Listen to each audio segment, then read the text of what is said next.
আজকে এই যে আরজি করের যে সম্ভাবনাময় তরুণী, যে ডাক্তারটি নির্মম পাশবিক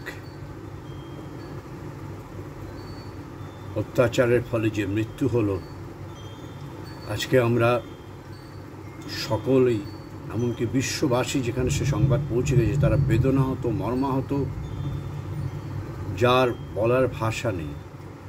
পশুর সাথে এই অপকর্মকে তুলনা করলে পশুর প্রকৃতিকে, পশুকে ভুল বিচার করে না। পশুরও একটা নিজস্ব স্বধর্ম আছে, সে স্বধর্মে চলে।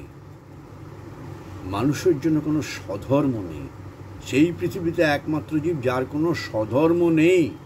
সে কখনো পশু, কখনো আধা মানুষ, অতি কম সময়ের জন্য একটা পূর্ণাঙ্গ মানুষের অভিব্যক্তি হয়তো বা কখনো দেখা যায়।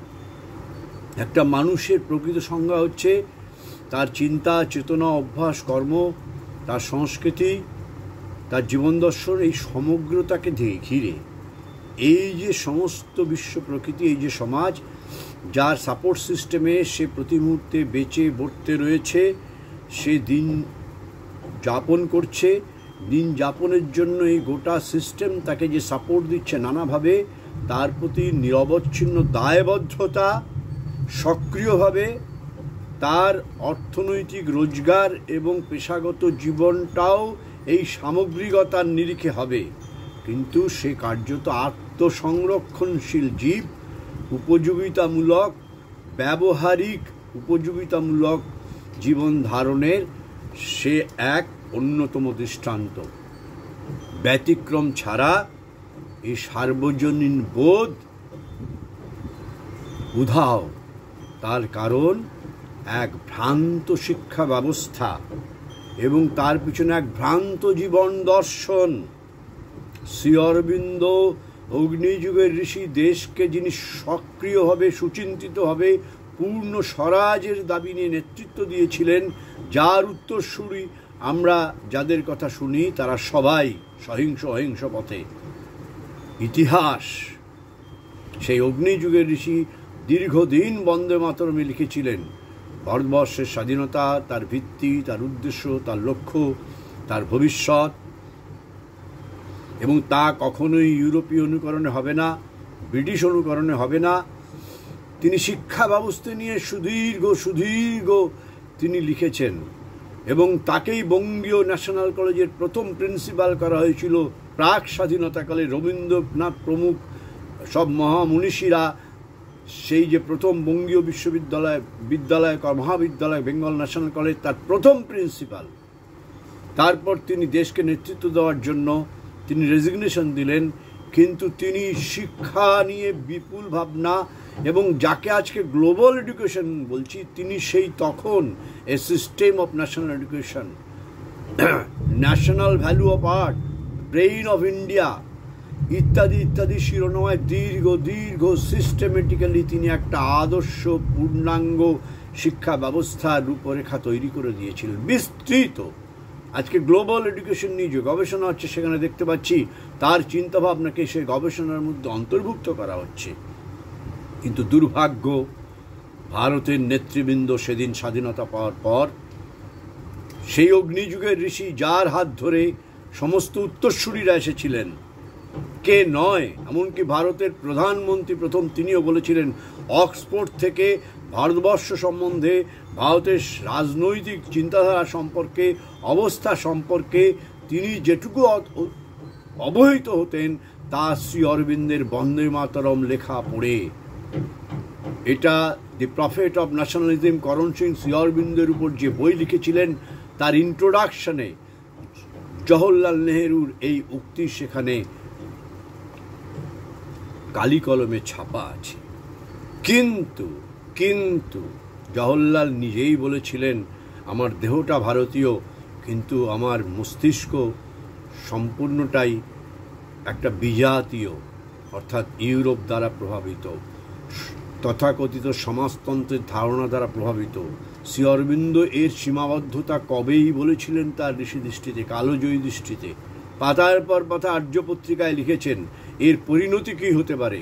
এবং তার বিকল্প কী, এবং ভারতীয় গণতন্ত্রের যে মূল কাঠামো সেটা প্রাচীন ভারততন্ত্রের ছিল।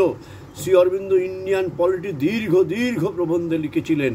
সেই ঐতিহাসিক প্রেক্ষাপটে, রাজনৈতিক প্রেক্ষাপটে ভারতের প্রাচীন গণতন্ত্রের পুঙ্খানুপুঙ্খ তিনি তার স্পিরিট অ্যান্ড অবজেক্টস তিনি বিস্তৃতভাবে লিখেছেন।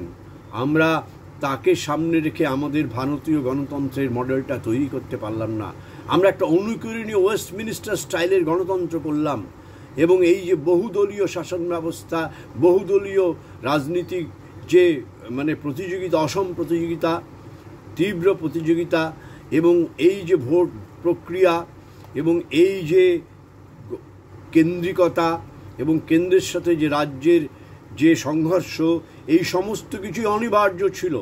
শ্রী অরবিন্দ সে বিষয়ে পরিষ্কার বলেছেন তার সমস্ত লেখনীর মধ্যে, কিন্তু আমরা তাকে অবহেলা করেছি। অথচ গান্ধীজির উক্তিতে, নেতাজির উক্তিতে, বিপ্লবীদের উক্তিতে, নেহেরুর উক্তিতে তার প্রতি কৃতজ্ঞতা কৃতজ্ঞতা কৃতজ্ঞতা। কিন্তু সেই কৃতজ্ঞতার মূল্য কি? যদি স্বাধীনোত্তর কালে ভারতীয় মানুষে, ভারতীয় ভৌগোলিক যে মানচিত্র, তার যে শাসন ব্যবস্থা, সেখানে যদি তিনি যেভাবে তুলে ধরেছিলেন ভারতের স্বকীয়তাকে, সেটাকে অবহেলা করে আজকে কি হলো? আজকে সংসদীয় গণতন্ত্রের যে কুপ্রভাব, আজকে হিংসা, গালাগালি, অসম প্রতিযোগিতা, অসহিষ্ণুতা, নিন্দা করার জন্যই নিন্দা, এই যে এবং এর একই দৃষ্টিভঙ্গি থেকে যে শিক্ষা ব্যবস্থা গড়ে উঠেছে, শ্রী অরবিন্দ কোন কালে বলেছিলেন এ হতে বাধ্য। এবং প্রকৃত মূল্যবোধ, প্রকৃত দৃষ্টিভঙ্গি, প্রকৃত আন্তর্চেতনা, প্রকৃত সার্বজনীন চেতনার উদ্বোধনের অভাবে মানুষ যা হয়ে উঠবে এই শিক্ষার মধ্য দিয়ে, সে এক একটা ছোটোখাটো আসুরিক প্রবৃত্তির সে দৃষ্টান্ত হয়ে উঠবে। ইন্ডিয়ান ন্যাশনাল ভ্যালু অফ প্রবন্ধে তিনি একেবারে সুস্পষ্টভাবে ইঙ্গিত করেছেন, আজকে ডাক্তারকুল, রাজনীতিবিদ, প্রশাসক, ব্যবসায়ী, সর্বত্র একটা নীতি নৈতিকতার একটা বড় দেউলিয়াপনা চোখে পড়ছে উত্তরোত্তর। কোথাও কিছু যেন নেই ব্যতিক্রম ছাড়া। নার্সিংহোমগুলো, হাসপাতালগুলোর বিরুদ্ধে তার অব্যবস্থা, দুর্নীতি, টাকা শোষণের সমস্ত রকম দৃষ্টান্ত রোজ আমাদের চোখে পড়ে।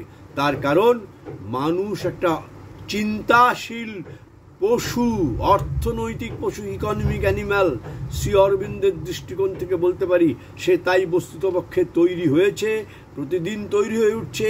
শৈশব থেকেই তাকে তৈরি করার সেই পরিসর দেওয়া হচ্ছে, এবং তার ফলে চোখের সামনে যে সমস্ত সংস্কৃতি, যে সমস্ত সিনেমা, যে সমস্ত কাহিনী মানুষ দেখছে প্রতিনিয়ত, সিনেমা, বায়োস্কোপে, ইউটিউবে, মানুষের সামনে যে প্রতিযোগিতা, তার ইন্দ্রিয়কে ইন্ধন দিয়ে তার জীবনকে যেনতেন ভোগ করার যে প্রতিযোগিতা, এবং তাকে তার জন্য চারিপাশের দৃষ্টান্ত, ফলে প্রতিটি মানুষের মধ্যে ব্যতিক্রম ছাড়া এই স্থূল ইন্দ্রিয়কে ভোগ করার তীব্র উত্তেজনা, আকাঙ্ক্ষা, প্রবৃত্তিকে উস্কে দেওয়ার সমস্ত রকম পরিবেশ পরিমণ্ডল সর্বত্র। আজকে বলা হচ্ছে নাকি এই আরজিকর মেয়েটির হত্যাকাণ্ডের পিছনে কোনো প্রভাবশালী, এমনকি নাকি ইন্টার্নদেরও কোনো প্রত্যক্ষ প্রভাব থাকতে পারে। বিচিত্র কিছু নয়, ডাক্তারও তো এই সমাজের প্রোডাক্ট, সেই শিক্ষা ব্যবস্থার প্রোডাক্ট। প্রকারান্তরে তার অবচেতনে আছে যে আমি ডাক্তারি পাশ করে কত বেশিভাবে নিজেকে সুপ্রতিষ্ঠিত করব, কত বেশি করে আয় করব, ব্যতিক্রম ছাড়া। এবং তার ভুরি ভুরি দৃষ্টান্ত, রুগীদের নির্মম অমানবিক সমস্ত তাদের আচরণের অভিজ্ঞতা রুগীদের প্রতিনিয়ত নিতে হয় ব্যতিক্রম ছাড়া। এই ব্যতিক্রমটি আজকে সমাজের চিত্র নয়। আজকে যে শাসক দল, যে প্রশাসন, তারাও পক্ষপাত দুষ্ট, তারাও এই শিক্ষা ব্যবস্থার প্রোডাক্ট, তারাও এই মূল্য ব্যবস্থার প্রোডাক্ট।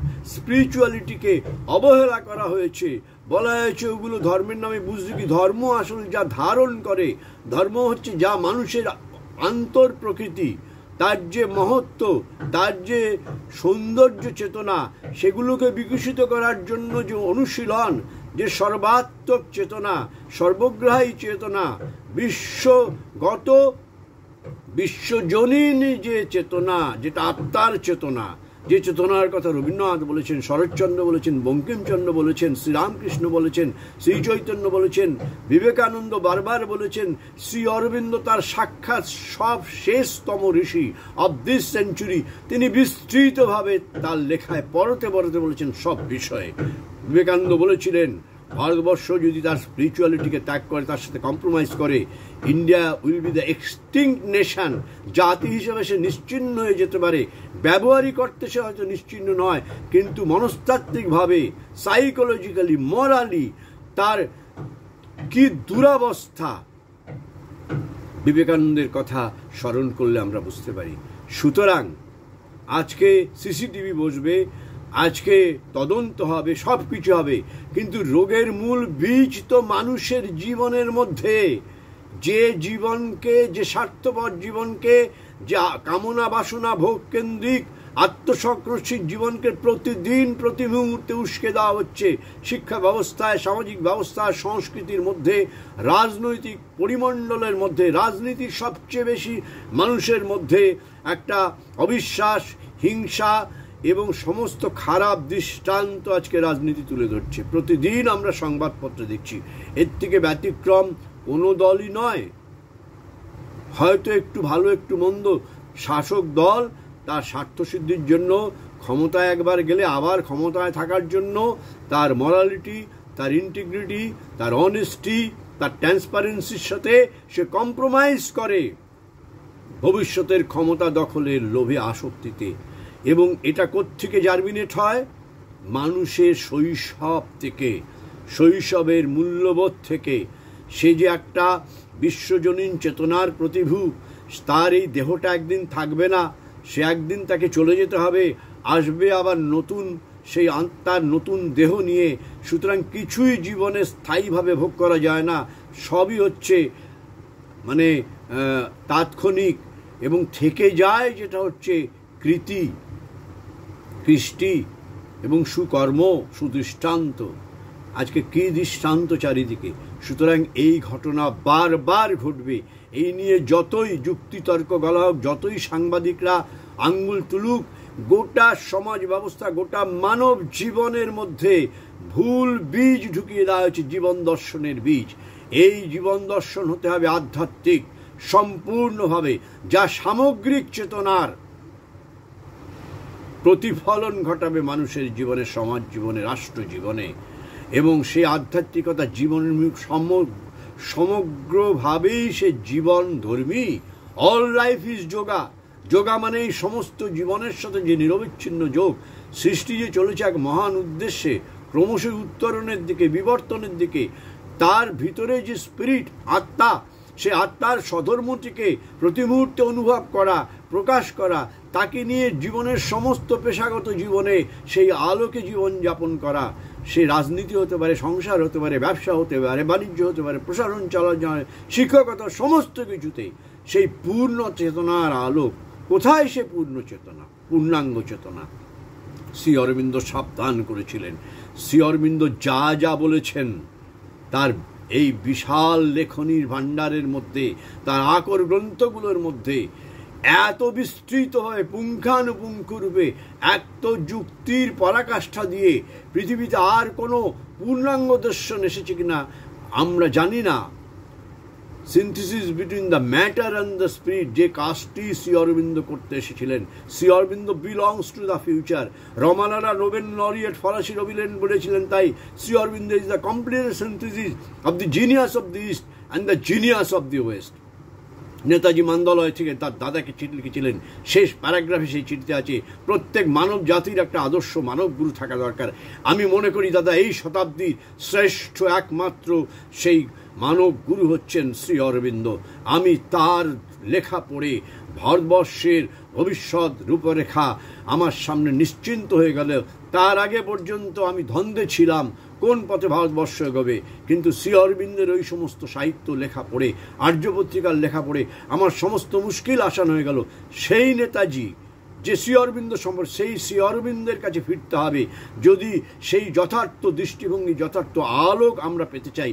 সেই আলোক দিয়ে আমরা প্রতিদিন পরিবর্তিত পরিস্থিতিতে, রাজনীতিতে, শিক্ষায়, স্বাস্থ্যে, বাণিজ্যে, শিল্পে, সাহিত্যে সেই চেতনাকে আত্মসাৎ করে আমরা নতুন নতুন সৃষ্টি করতে পারবো। তার আগে কিচ্ছু হবার নয়।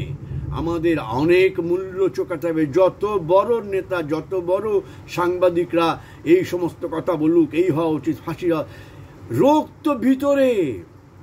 এই রোগকে উৎপাদন করতে হলে শৈশব থেকেই যে জীবন শিক্ষা, হলিস্টিক এডুকেশন শ্রী অরবিন্দ যাই নিয়ে কাজ করেছেন, সেই দিকে আমাদের তাকাতে হবে।